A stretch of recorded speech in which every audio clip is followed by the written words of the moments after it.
महानगरपालिकेच्या निवडणुकीत सर्वात चर्चेत राहिलेला प्रभाग क्रमांक 9 बाणेर बालेवाडी सुसगाव माळुंगे या ठिकाणी असलेले राष्ट्रवादी काँग्रेसचे शरद पवार पक्षाचे तरुण उमेदवार जयेश मुरकुटे यांचा प्रचार आता अंतिम टप्प्यात आलाय।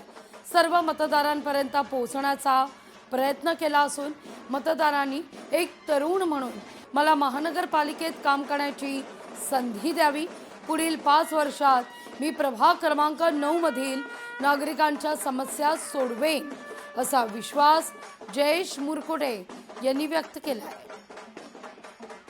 एकंदरीत नक्कीच आम्ही सगळ्याच मतदारांपर्यंत नागरिकांपर्यंत पोहोचण्याचा प्रयत्न केला आहे। त्याच्यामध्ये मी असेल, माझा मित्रपरिवार असेल, माझं संपूर्ण कुटुंब असेल, सगळ्यांनीच प्रामाणिक प्रयत्न केलेत। लोकांच्या अडचणी समजून घेतलेल्या आहेत, लोकांच्या अनेक प्रतिक्रिया आमच्यापर्यंत पोहोचल्या आहेत, ज्याच्यामध्ये लोकांना देखील बदल हवा आहे। या परिसरामध्ये अनेक समस्या आहे, त्याच्यावरती काय पद्धतीने आम्ही काम करणार आहे त्याचं विजन आम्ही लोकांसमोर मांडलेलं आहे। मुळात प्रभाग क्रमांक 9ची जर का आपण परिस्थिती बघितली, इथे वेगळ्या टीका टिप्पणी एकामेकावरती केले जात आहे।